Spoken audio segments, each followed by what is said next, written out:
누가복음 22장 35절부터 38절까지 말씀 중에서 36절 말씀, 검 없는 자는 겉옷을 팔아 살지어다. 이 말씀을 가지고 묵상하며 주님의 마음을 받기를 원합니다. 이 말씀을 하기 전에 있었던 것이 베드로가 3번 예수를 부인할 것이다 라는 예수님이 하신 말씀이죠. 베드로는 33절에 이렇게 말합니다. 주여, 내가 주와 함께 옥에도 가고 죽는 데에도 가기를 각오하였나이다. 여기서 각오가 자기 자신이 결심했다는 것을 의미하죠. 근데 여기서 중요한 것은 주님의 일은 자기가 결심했다고 되는 게 아닙니다. 이 성경 전체도 보면은 자기가 결심해서 하는 거 이루어진 거 아무것도 없습니다. 그래서 사도행전 1장 8절에서도 내 증인이 되리라 라고 하는 것은 오직 성령이 너에게 임하시면 그의 권능을 받아 이렇게 말씀하시죠. 성령의 권능을 받아서 주의 증인이 되는 것이지 네가 각오해서 네가 결심을 했다고 해서 되는 게 아니라는 얘기입니다. 그래서 하나님 나라의 일은 우리가 할 수 없는 일입니다. 그래서 주님이 직접 행하시죠. 그래서 요한복음에서도 지금까지는 기도를 안 했는데 지금부터는 기도해라. 내 이름으로 기도하라. 그럼 내가 행하리라. 이렇게 말씀합니다. 그래서 우리가 무엇을 하려고 작정하고 기도하고 했을 때 행하는 것은 내가 아니라 내 안에 계신 주님이 행하신다는 것을 꼭 잊지 말기 바랍니다. 지금 거기에 대해서 지금 주님이 분명히 말씀하세요. 34절에 오늘 닭 울기 전에 네가 3번 나를 모른다고 부인하리라. 이 말씀은 진정으로 두려운 말씀이죠. 그리고 이 말씀이 이 누가복음에 기록되어 있다는 것을 주목해 주시기 바랍니다. 다른 복음서에는 없어요. 누가복음은 누가가 기록했고 누가의 스승은 동행자는 사도 바울입니다. 이때 사도 바울은 예수님과 같이 있지도 않았어요. 그래서 이 말씀은 주님이 직접 알려주신 말씀 중에 하나입니다. 다른 복음서에서는 이게 있었는지도 기억도 못해요. 성도 여러분, 이 말씀에 다시 한번 생각하며 보시기 바랍니다. 그러면 여기 36절에 검 없는 자는 겉옷을 팔아 살지어다 라고 말합니다. 여기서 겉옷을 팔라는 것이 무엇을 말합니까? 자, 여기 요약한 것을 보시면서 보겠습니다. 겉옷은 자기의 신분을 나타냅니다. 특별히 그 거지 바디메오가 예수님이 오라 하셨을 때 제일 먼저 뭐죠? 겉옷을 벗고 버섯을 던지고 뛰어 주님께로 나가죠. 장님이. 근데 그 겉옷이라는 것은 바디메오 직업은 좀 도와달라고 길거리에서 아니면 성전 앞에서 구걸하던 사람입니다. 근데 아무나 구걸할 수 있나요? 아니죠. 요즘에서도 누가 소경인지 어떻게 합니까? 병원에서 확인해보자. 그 다음에 무슨 어떤 조치가 들어가죠. 이때도 마찬가지입니다. 이 겉옷은 제사장이 확인하고 이 사람은 소경입니다 라는 것을 제사장이 보증한 표가 바로 바디메오가 입었었던 겉옷입니다. 이 겉옷이라고 하는 것은 단순히 외투가 아니에요. 내가 존재하는 나의 신분을 나타내고 내가 어떤 사람임을 나타내는 것을 하는 것이죠. 겉옷을 팔라는 얘기는 뭐예요? 나 자신을 내려놓으라는 얘기입니다. 내 자신을. 거기에 대한 것이 지금 제가 1번부터 여기 5번까지 쭉 버린 사람을 제가 예를 들었습니다. 먼저 아브라함입니다. 아브라함이 바벨탑 사건 이후에 흩어지죠. 그때 하나님이 흩어진 하나님의 백성들을 다시 불러 모으실 때 아브라함을 택하십니다. 그것이 하나님의 절대 주권입니다. 하나님이 아브라함을 택하실 때 어떻게 하죠? 너는 고향, 친척, 아비의 집을 떠나라 말씀하시죠. 이것이 겉옷을 벗어라라는 것과 똑같은 표현입니다. 네가 지금 여태까지 살아왔잖아. 그것을 떠나라는 얘기죠. 그리고 어떻게? 내가 너에게 지시하는 땅, 보여줄 땅으로 가라라고 말씀합니다. 겉옷을 벗고 따르라는 얘기죠. 성도 여러분, 이 굉장히 중요한 의미입니다. 그래서 주의 종들이 하나님으로부터 부르심을 받을 때 자기가 지금 현재 입고 있었던 겉옷, 신분, 직업, 가정 모든 것을 내려놓고 버리고 나아가죠. 두 번째가 바로 모세입니다. 모세가 바로의 궁에 살 동안 40년 동안 비록 애굽의 왕자로 살지만 늘 자기가 가지고 있는 히브리인에 대한 그 언약을 기억하고 자기가 자기 동족을 구원하려고 한번 시도를 했었죠. 그러다 실패하고 미디안 광야로 도망을 갑니다. 그리고 40년, 80세가 됐을 때 하나님의 산에 올라서 하나님을 만나죠. 이때 그 불 가운데서 하나님이 부르시는 것, 모세야 모세야 하시면서 이때 모세가 내가 여기 있나이다 라고 했을 때 이리로 가까이 오지 말라. 네가 선 곳은 거룩한 땅이라. 너의 발에서 신을 벗으라. 여기서 신을 벗으라는 얘기는 첫 번째는 너의 신이 거룩하지 않으니 거룩한 하나님 앞에 나올 때는 신을 벗으라 하고 보통 전통적으로 그렇게 해석을 합니다. 그러나 저는 거기에 더 하나를 붙여서 신이라고 하는 것은 산에서 광야에서 필수품입니다. 신이 없을 때는 사실 행동하기가 어렵죠. 바로 네가 가장 소중하다고 여기는 것을 내려놓으라는 얘기죠. 하나님 앞에 나오기 위해서는 가장 소중하다고 생각하는 내려놓으라. 너의 가장 중요하다고 생각하는 너의 생명까지도 내려놓으라. 그리고 네가 이것 없이는 생존할 수 없어 라고 하는 것까지도 내려놓으라. 하나님께 나오는 그 말씀입니다. 또 세 번째, 여호수아 여리고성을 앞에 섰을 때, 여리고성을 점령해야 될 때, 저 난공불락의 여리고성을 어떻게 점령해야 됩니까? 이 요단강은 해수면이죠. 이 여리고성은 성벽이 두 개로 되어 있고 성벽 사이에 그 가운데를 마차로 달릴 정도로 굉장히 강한 성입니다. 그러니까 해변 제로에서 성벽을 지었으니까 이거는 성벽을 어떻게 공격할 수 있는 방법이 없는 거예요. 당시의 방법으로는.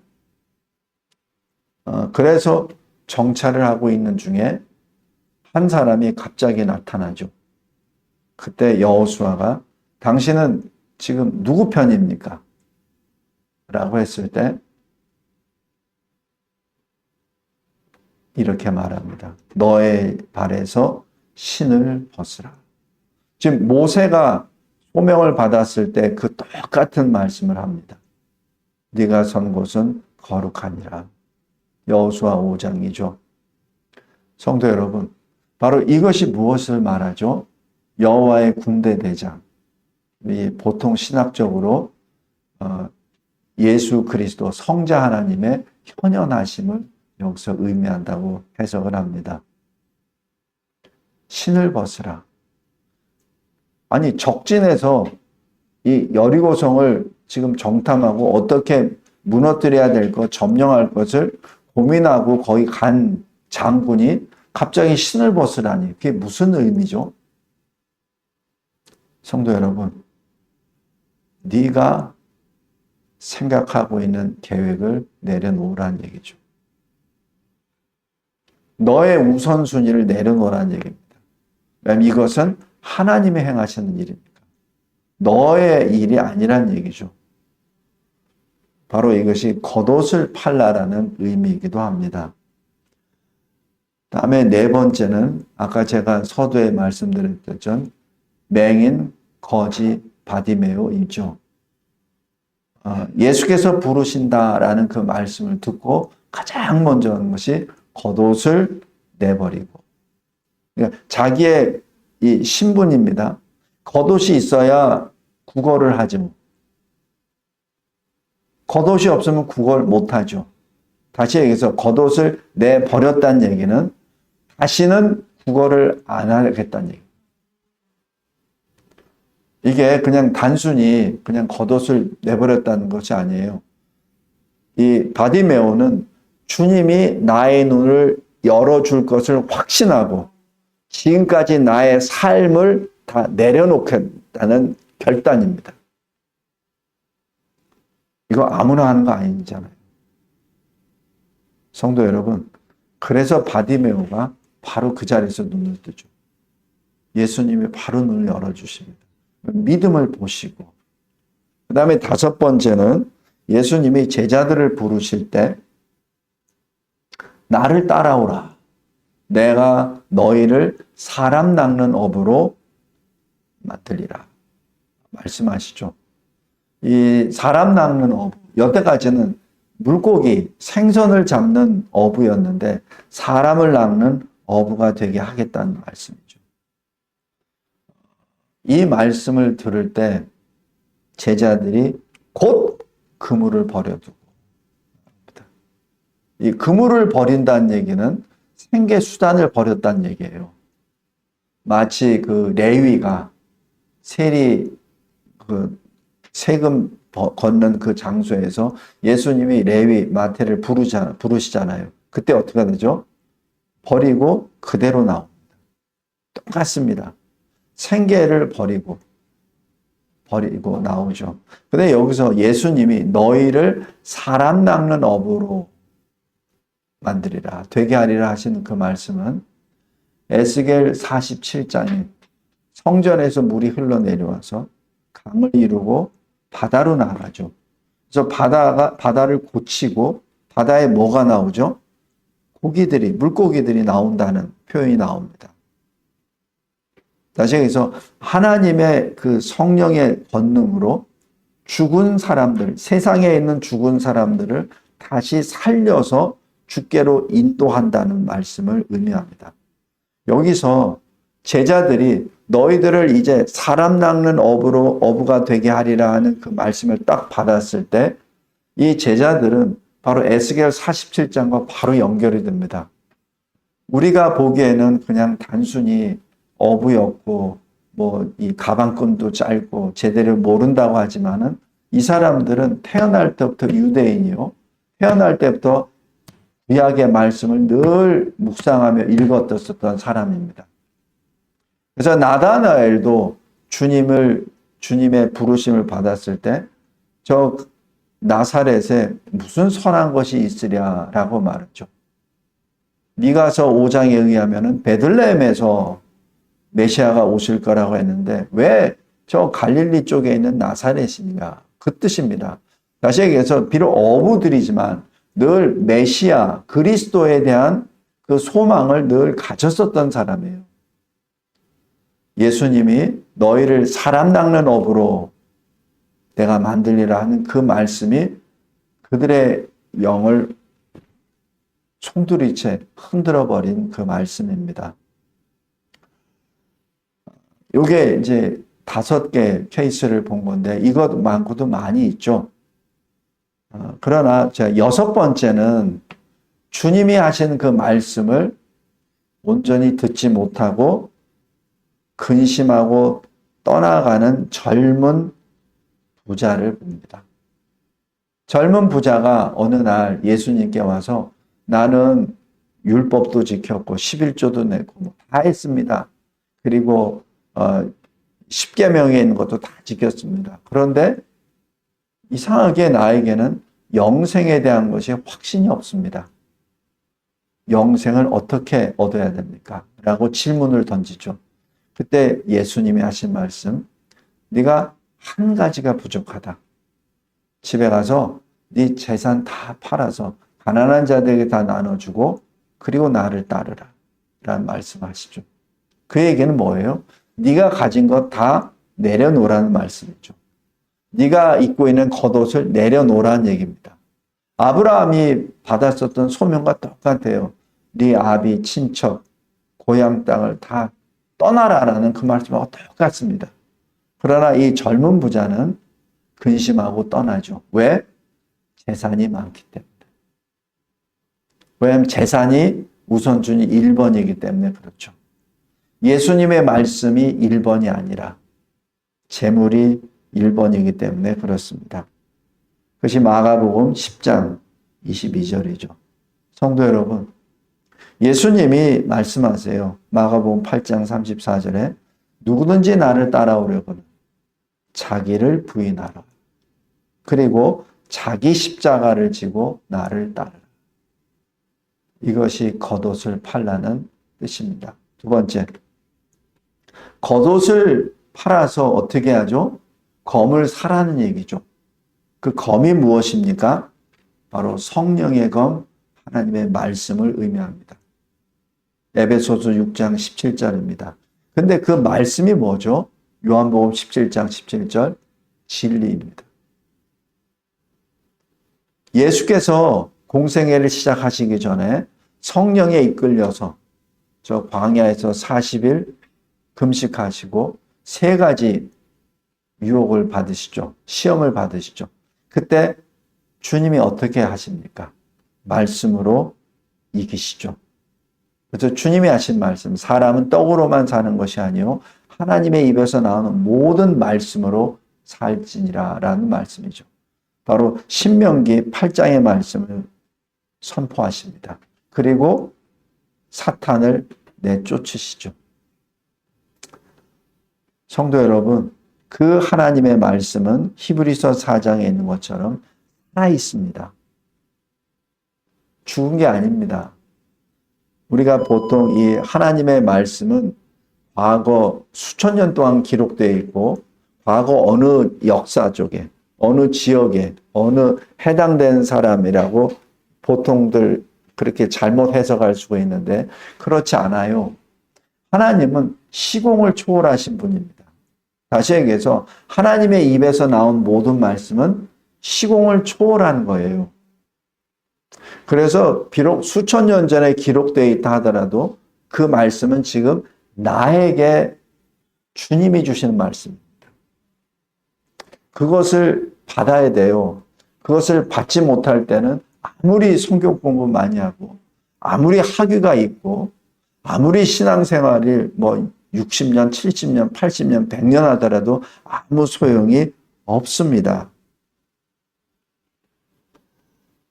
그 말씀은 지금 하나님의 그 입에서 나온 말씀은 내 믿음과 붙어야 됩니다.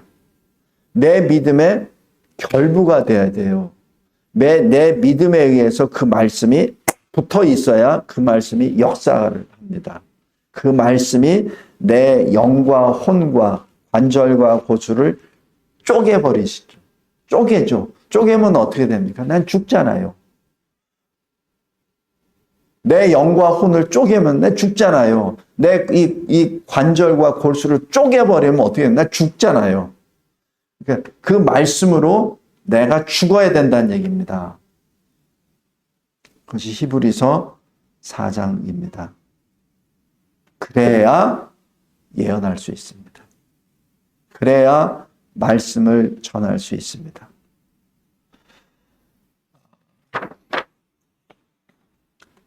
그렇게 말씀을 증언했던 사람이 누구죠? 바로 에녹입니다. 에녹이 유다서 14절 15절에 주님이 심판하실 것을 선포하죠. 예언합니다. 노아는 의의를 전파합니다. 베드로후서 2장이죠. 성도 여러분, 이것이 하나님의 말씀을 받은 자의 삶입니다. 이를 위해서 우리는 어떻게 되죠? 그 말씀을 배에 넣고 창자에 넣어야만 합니다. 에스겔 3장입니다. 배에 넣는다는 얘기는 뭐예요? 일단 먹어야 되죠. 창자에 넣는다는 얘기는 뭐죠? 배에서 소화하고 창자로 내려가서 그 자양분을 전부 다 만들어서 공급해야 된다는 얘기죠. 다시 해서 말씀 하나하나가 나의 모든 것을 주장해야 된다는 것을 의미합니다. 우리 히브리서 11장 한번 잠깐 보세요. 히브리서 4장. 히브리서 4장 2절 말씀.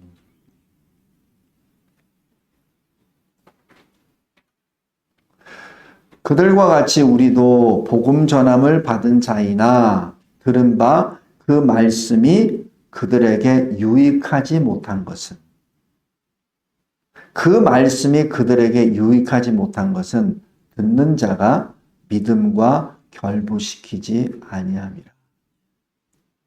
굉장히 무서운 말씀입니다. 그 말씀이 믿음과 하나가 돼야 된다는 얘기예요. 여기서 결부라고 표현되는 이 헬라어의 말은 연합됐다는 겁니다.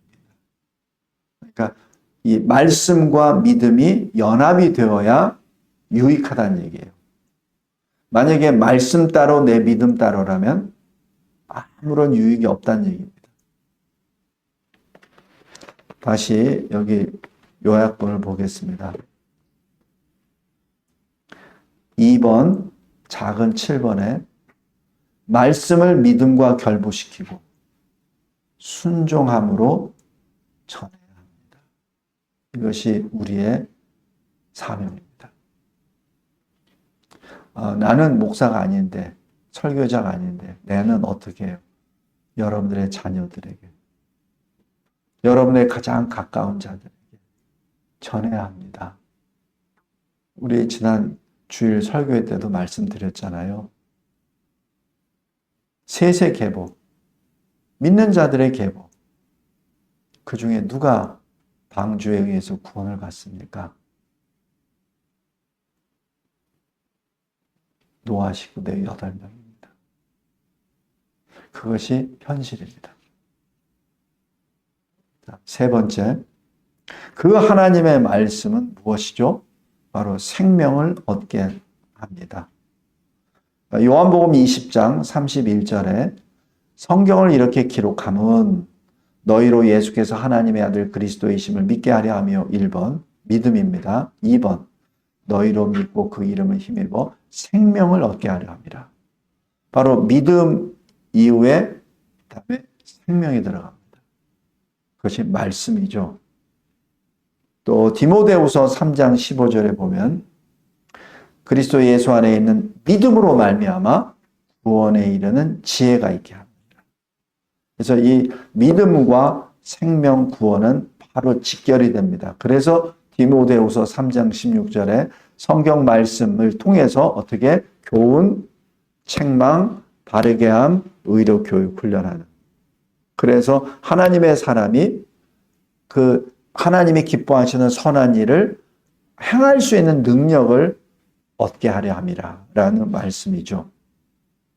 성도 여러분, 이것을 다른 말로 에베소서 6장에 하나님의 전신갑주를 취하라 라고 말씀합니다.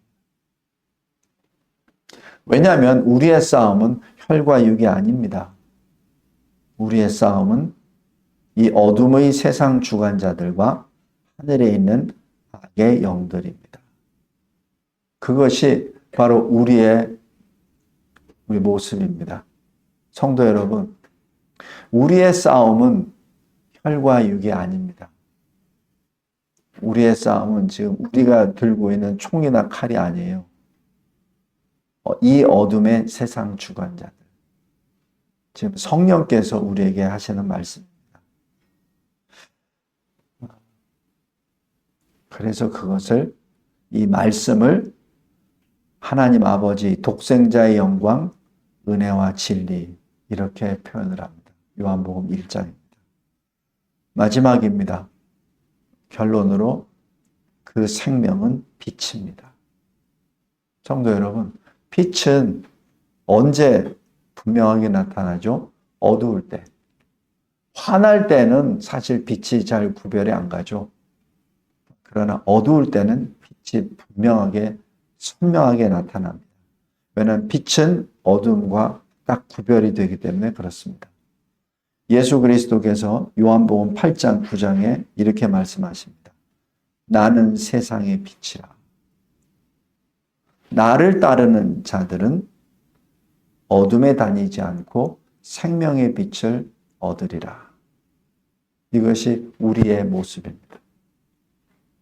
그래서 우리는 그리스도인은 빛을 받은 존재예요. 낮의 사람들입니다. 그래서 우리는 밤에 있는 그러한 일에 동참한 자들이 아니에요. 로마서 13장이잖아요. 우리는 빛의 아들이요 낮의 아들입니다. 데살로니가 전서 5장 5절 6절에서도 그렇게 말씀하죠.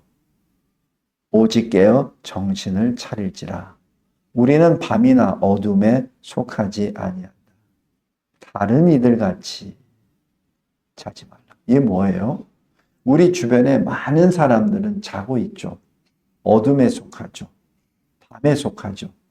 그런데 우리는 그 사람들을 때로는 부러워합니다. 때로는 저들을 동경하는 모습으로 하죠. 돈도 많고 하고 싶은 일 다 하고. 근데 나는 성도 여러분, 우리 정신을 똑바로 차려야 됩니다. 그 정신 차리한 말이 다른 말로 로마서 13장에 빛의 갑옷을 입으라. 그리고 다른 말로 그리스도 예수를 옷 입으라. 왜냐하면 그리스도 예수께서 빛이시기 때문에 그렇죠. 우리가 우리의 그 정체성을 이 세상에 살면서 자꾸 잊어버릴 때가 있어요. 우리는 빛입니다. 우리는 어둠에 속한 자가 아닙니다.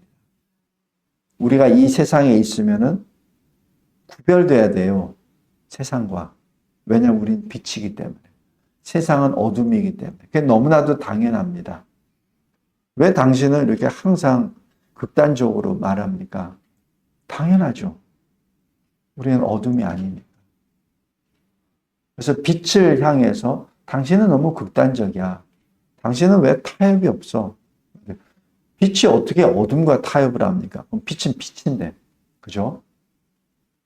타협할 수가 없죠. 진리는 타협할 수가 없습니다. 진리는 그냥 선포입니다.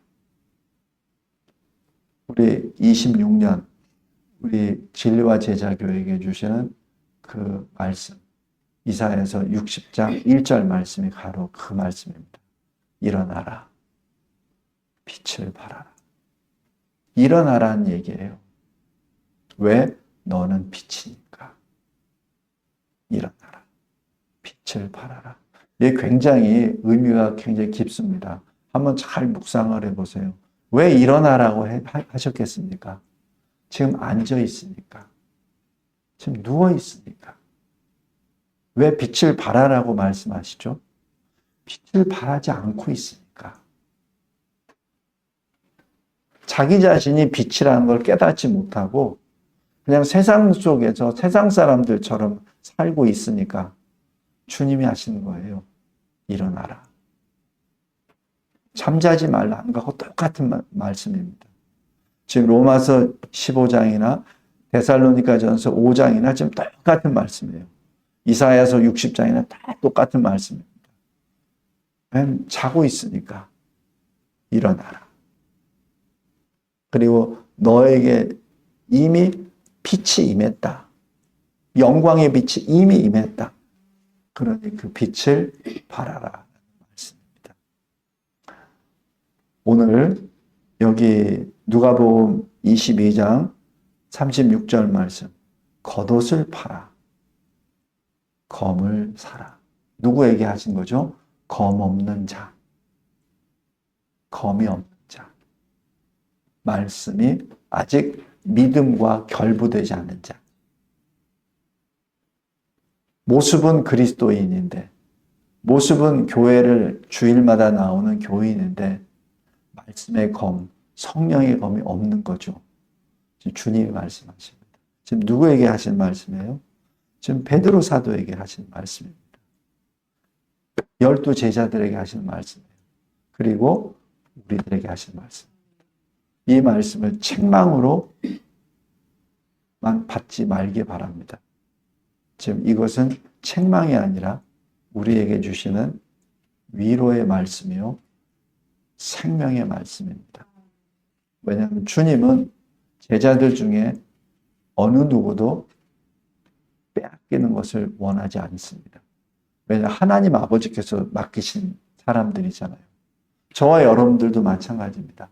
하나님 아버지께서 예수께로 이끌지 아니하시면 어느 누구도 예수께 나올 수 없다. 그게 요한복음 6장 44절이잖아요.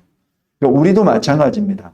하나님 아버지께서 각자 우리를 예수께로 이끌어 주신 분이에요. 그렇기 때문에 예수님의 그 임무는, 사명은 아버지께서 맡겨주신 자 한 명도